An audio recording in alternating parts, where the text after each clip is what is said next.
So I think probably the biggest complaint I get from principals is not this forced placement. It is around the restrictions around the time that they can spend the carryover dollars. Okay, that it's causing them to make staffing decisions or holding off on making staffing decisions that they would make. So I think we would like to understand that restriction, but I think our message is we need to do better. Okay, that we absolutely have to improve to give the principals more flexibility. I mean, it's been suggested that maybe the money could be released quarterly, but I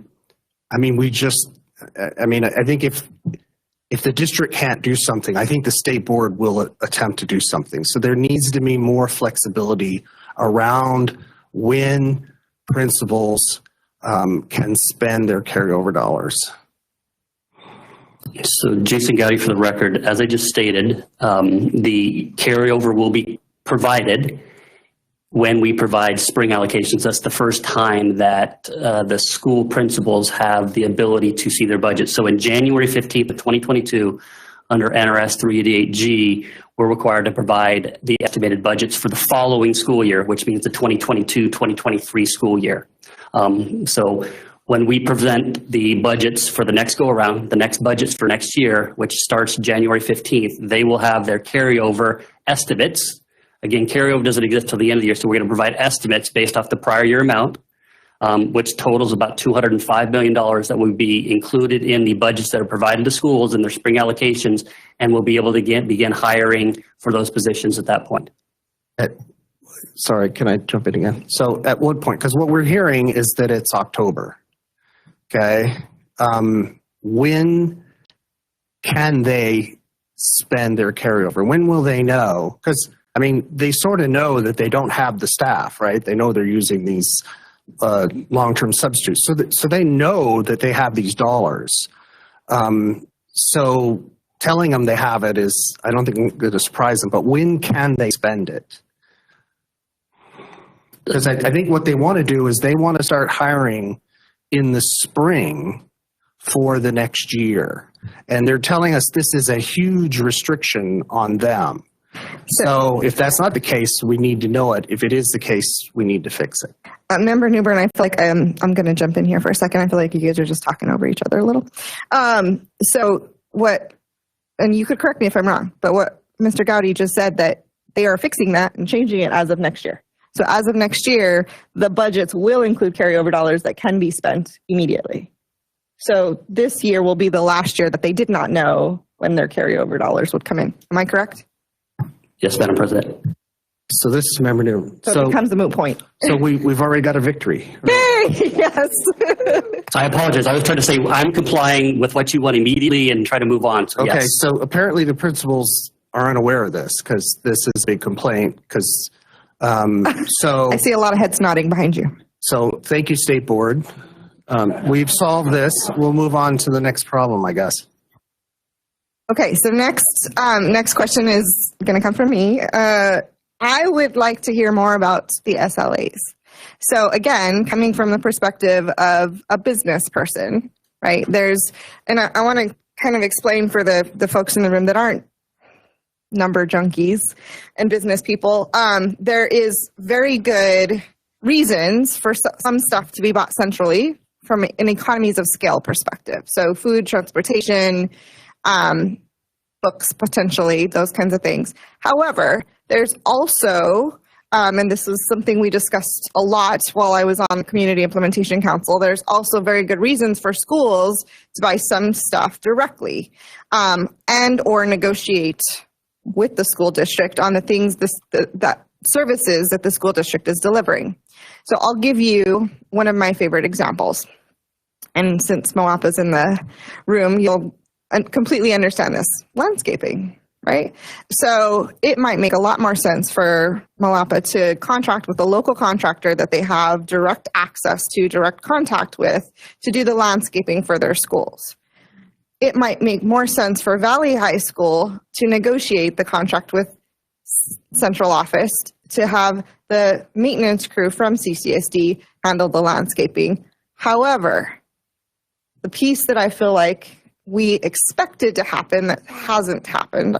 And so there are two things. Number one, MWOP is not negotiating their own or buying their own landscaping. Number two, I anticipated, and this is maybe me and my over optimistic brain, that the school district would provide a feedback mechanism. So if I'm a landscaper working at Valley High School and I'm doing a poor job, the principal at that school could report that to the school district, and they could either provide another one, or as the principal of Valley, I could say, your services are really not up to par. I'm going to buy them somewhere else. So talk to me about how that's working, and the fact that when a school has found a vendor that serves the need that they're after, they're not able to directly contract with them or negotiate those agreements. Thank you, Jason Goudie, for the record. So SLAs were one of the pieces of the joint implementation plan that we put together, really to address the central services, as you mentioned. Landscaping is a perfect example because it's an easy example for everybody to understand how you outsource that piece of it. The school district or the staff did bring that option to the board for approval, the Board of School Trustees, and I don't recall what date it was, to allow for schools to look at that option. That was not approved by the board, and therefore we were unable to move forward with offering that as a specific option at that time. Does the board realize they were breaking the law? I cannot speak for the board, especially on legal matters. I was being facetious, but okay. So, Chief Negotiator, is there an opportunity for that to be, or I should say Dr. Jara and team, is there an opportunity for that to be brought back to the board so that you're in compliance with the law? Fabulous. Can that happen post haste? And if you need us to come and give public comment at that board meeting, I'm happy to do so. And remind them that they must follow the law. Yes? Yeah. I'm sorry? Oh, so whoever wants to make that Jason Goudie for CCSD, yes, we will move forward with putting that back on the board agenda as quickly as we practically can. And just for clarification, are there any concerns about particular services that the district is looking to utilize economies of scale that perhaps need to be? So in the original law, there was a list of things that could stay in central and things that could not. We have the option as a policymaking board to potentially add or subtract items from that list. Is there anything in particular that you would like us to address?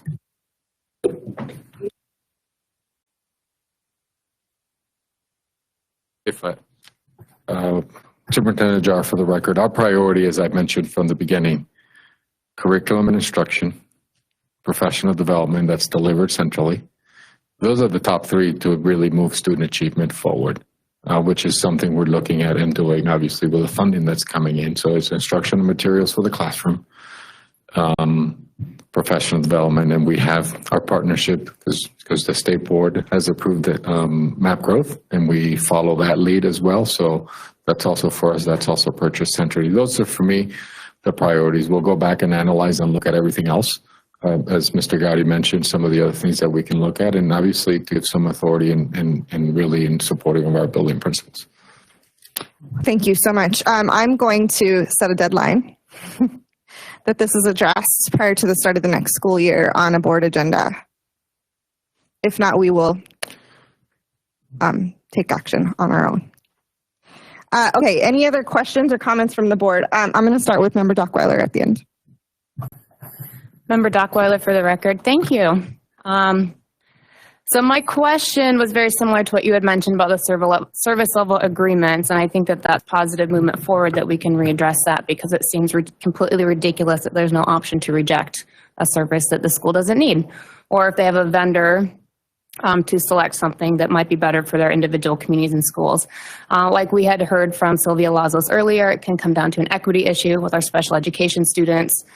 We heard there was issues in Moapa with those wraparound services and our ELL students. So I think this is good movement forward.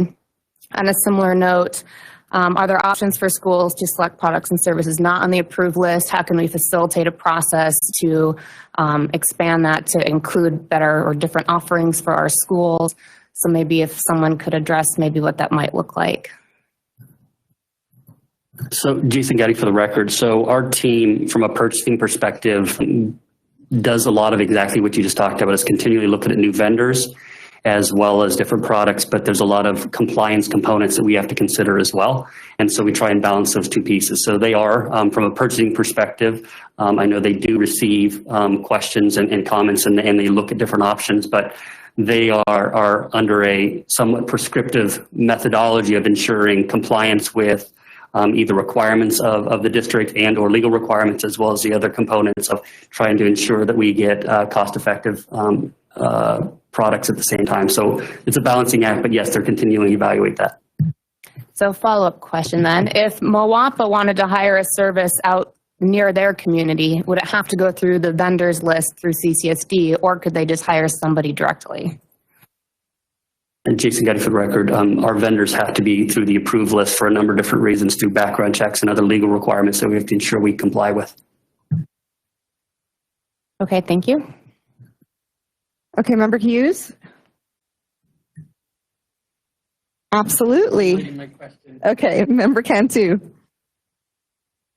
Thank you, Member Cantu, for the record. So, in hearing from a number of principals and SOTs, not just today, but over the last several months since I assumed the role, there's a lot of, concern with their flexibility, a lack of transparency, sometimes in the fiscal process, as well as sometimes an issue of safety, where they feel if they raise their head up that they're going to get, bopped for asking a question. My question would be whether you can develop or would consider developing a set of tools that would provide the principals and administrators greater transparency so that they can make better funding decisions along with their SOTs. I think, that's the question. And the other thing is there's also a lack of clarity from what I understand where, they will have a fund balance carried over to the next year that they don't understand.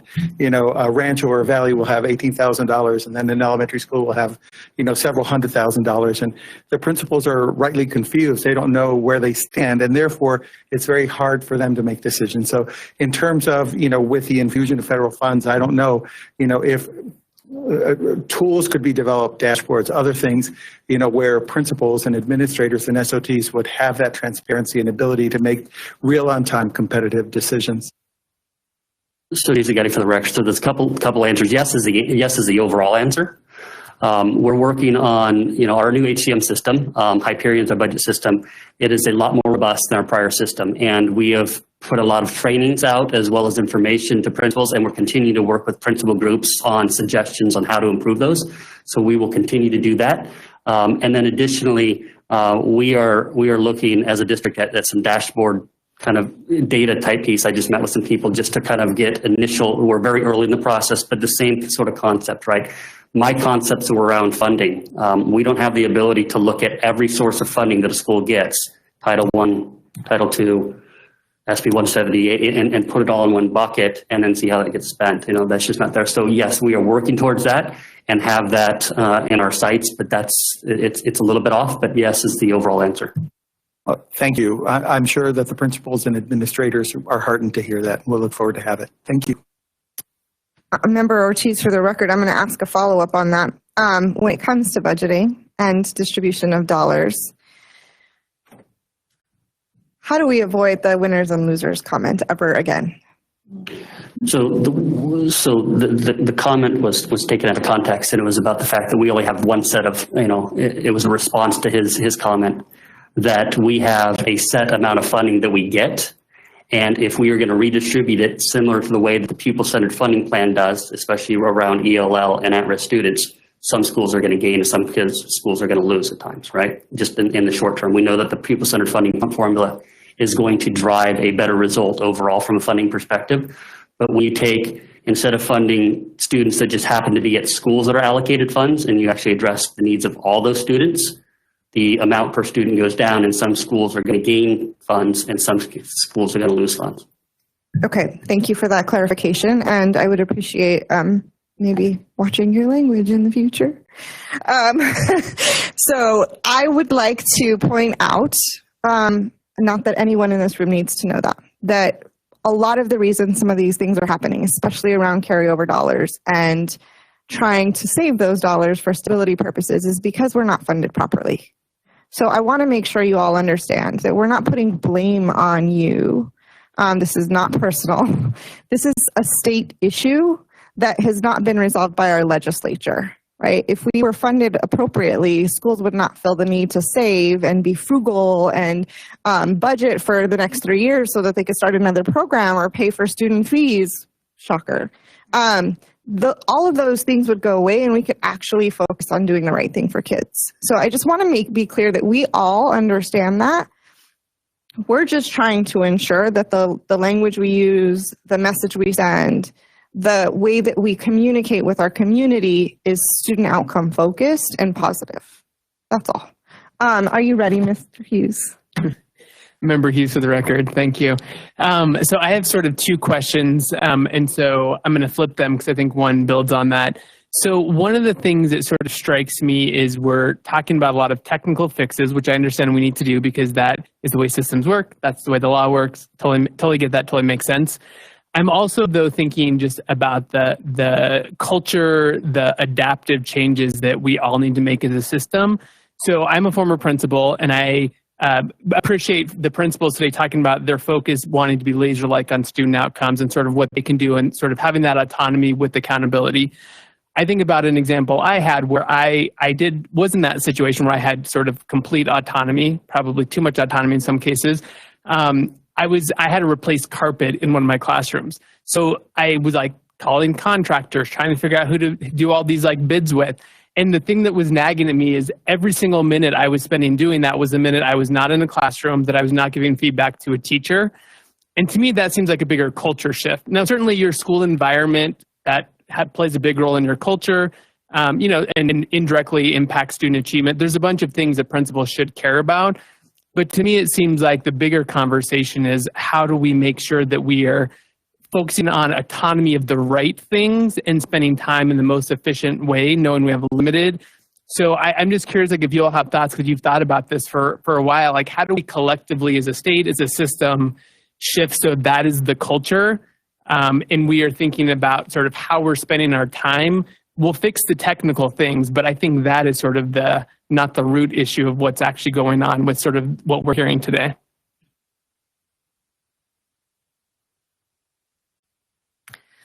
For the record, Brenda Larson-Mitchell, I will honestly say the culture is shifting. We meet with principals monthly, approximately every month. We've been getting back to face-to-face principal meetings, which has really been exciting.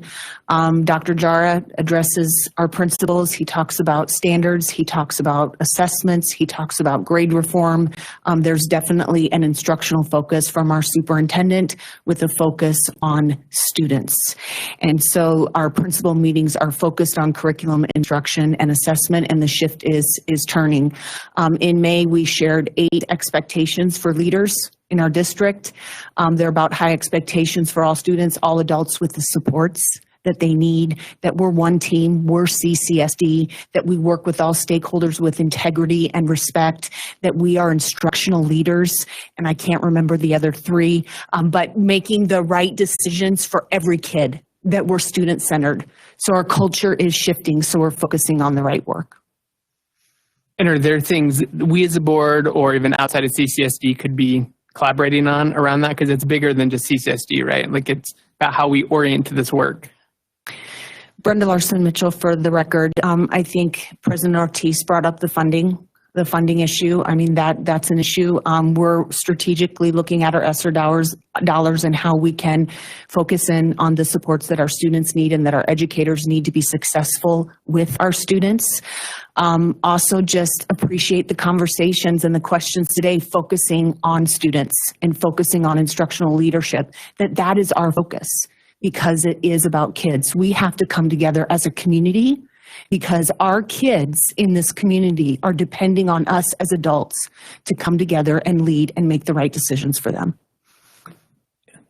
I appreciate that. My second question is sort of more on the financial side, a little bit unrelated, but sort of related.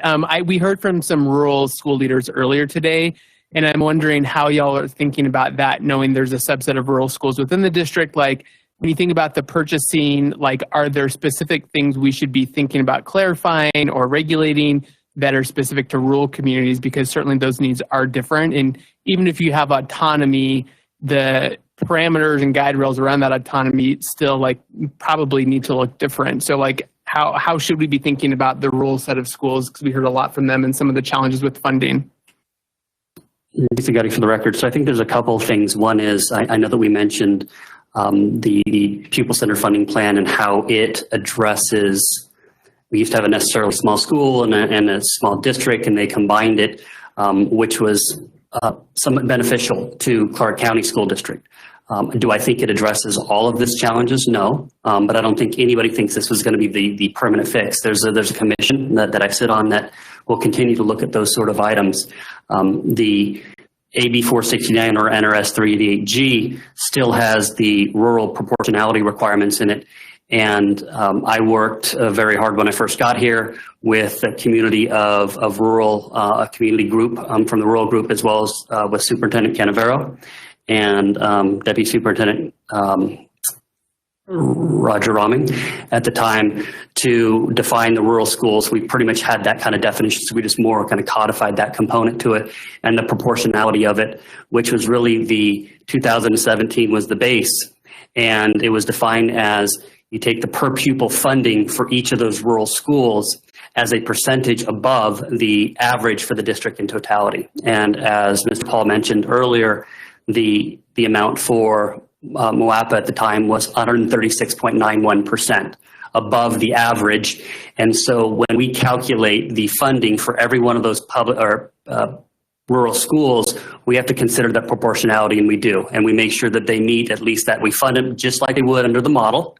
And then if they're below that amount, we provide additional funding to ensure they're at least at that proportional amount. And the vast majority of the groups have actually gone higher than that proportion over time because they do get some additional funding for different reasons within the model itself. But there are reasons that we still need to consider those things differently because they do operate differently, and similar to the way small districts in the state are treated differently, we need to continue to look at that. And sorry, just member Hughes for record, just one, I should have clarified. I understand that the new pupil-centered funding formula should address some of those things, and there's some other bills. I was thinking specifically about the implementation of AB 469 as we think about services agreements, sort of autonomy at the local school level.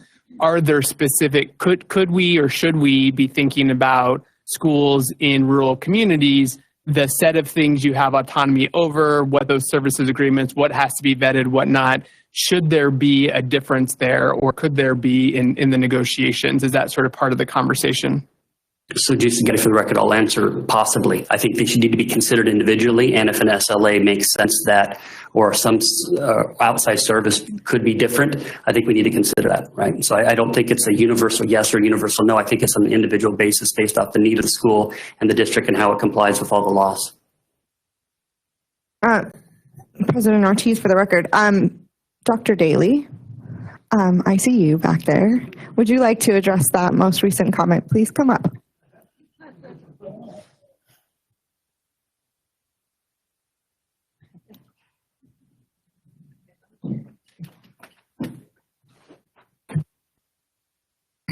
This is Lindsay Daly for the record. I was on I'm still on the middle school SOT team when we strenuously tried to get SLAs specifically for utilities. We have our own utility companies out in Moapa Valley, water, power, sewer. It's very easy to break that out. We could not get them to move on that. The thing that has got me shaking is the rural proportionality. I think, let me take a breath here. When I was hearing there, maybe 20% was true. We worked very hard on trying to come up with that proportionality, and we got stonewalled at every turn. I think you need to get Mr. Paul up here. We rewrote a couple of SLAs. They never even looked at them. They just pushed them away, rejected them. And the proportionality statement, they met personally with Mr. Goudie. I did not attend that meeting, so I cannot speak to it. But I know it was just blown off and saying, if you get one more dollar, then that's a proportion. I don't know any math teacher that says an additional dollar is a proportion. So there is an illusion happening here that is just flipping me out. So anyway, if you want details and facts, talk to Principal Paul, because he can get that, because he was there at that meeting. So we will absolutely continue to investigate that specific issue and make sure that our rules are treated not only fairly, but that they are, per the law, held harmless and continue to receive proportional funding. So expect additional feedback from the Department of Ed on that one. I will take any last questions before I bring Dr. Jara up for final comments. Go ahead, Member Dockweiler. I believe Mr. Paul's in the audience. Am I correct? Yes. Okay. Oh, I'm so sorry. You're welcome to come up and address that.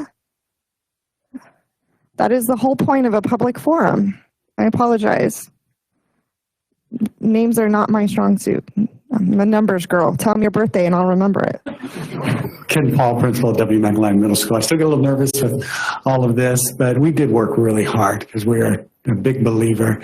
As far as the proportionality goes, I know even, and he's right in saying we kind of went back and forth. And for those that know Larry Moses, and the bottom line for me is it never felt like we really agreed. Because, on the chart where he says that we're 136.9% above, he does put down in a note how he figures it from there. And basically he's saying, as long as you receive more money than in 16 and 17, you're proportional. To me, I've always had the belief that if we're 36.9% above the per pupil average of the district, and let's say this year, whatever it is right now, then we would get 36.9% more for each student. To me, it seems like it's that simple. Now, I'm not a big financial guy, but that's what gave us the red flag, is that immediately we were claiming, hey, we lost the funding for 2 teachers, and that has a lot of history to it. Why they wanted us to be at 6 and what paper they took that on. I mean, there's a lot of history there. To the other ones with the SLA accounts, we were quite, saying, hey, we're rural, so we're going to be different. And I know the law says that they're supposed to be responsible for the costs. They're supposed to get a fair cost. And that money, that 85% is supposed to be, actually have the funds at the school and have some kind of control of them. And then we can either, in my mind, push a button and buy back that service, or we can decide to use that money elsewhere. And it's just, for me, the truth is though we have no control, just like this board came up with. We don't have control or discretion in reality. So we wanted to negotiate the agreements.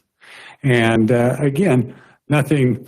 Jason Goudie, he was here from the beginning. I was here from the beginning. I've been very passionate about it. I think he tends to see things more from a centralized perspective, and that. But I just get kind of discouraged because, there's a team where they have legal counsel and they have this and that. But when we are disagreeing with maybe an interpretation, what do we have as a principal? And, are those lawyers for us as well. So that's kind of where some of my frustration comes from is, do we actually have control and discretion of that? I know it takes time, but I've been told, especially from Jason, yes, that's true. We need to address it in the future, but we're 5 years down the road. And so that's a frustration. That's exactly what I just said under my breath. Yeah. Can you hit your button there? Awesome. Okay, so Mr. Goudie, as I just gave others a deadline, I would love to see service level agreements addressed before the end of the year. So negotiations with teams, service level agreements, especially when it comes to, Deputy Superintendent Gonzalez, I'm trying to be professional with your title, will continue to investigate the specific thing around funding and proportionality. So we will keep that as a hot item on our list. In the meantime, number one, bring up the SLAs to the Board of Trustees again. And number two, ensure that schools, specifically principals, are given a list of SLAs. And if they choose not to use that district service, they have the ability to negotiate with another vendor per the law. Yes, Mr. Paul. And part of it, again, comes with those, I brought that up at the very beginning, the policies and regs and the things that don't. Because even in that very first slideshow that the previous superintendent showed, it was like you can hire your staff, and then it has an asterisk, but it has to agree with bargaining agreements. And the other one, I'm trying to think off the top of my head, but there are some red flags in that presentation itself where it's like, yes, this is how we're going to do things now, but it all has to fit into the old structure, into those. Yes, Deputy Superintendent Gonzalez. Thank you, Felicia Gonzalez, for the record. I just wanted to point out that there is a specific timeline related to SLAs that is outlined in NRS 38G. Okay, we were going to hold you to that timeline. Thank you. Okay, I'm going to ask Dr. Jar to come up with final comments.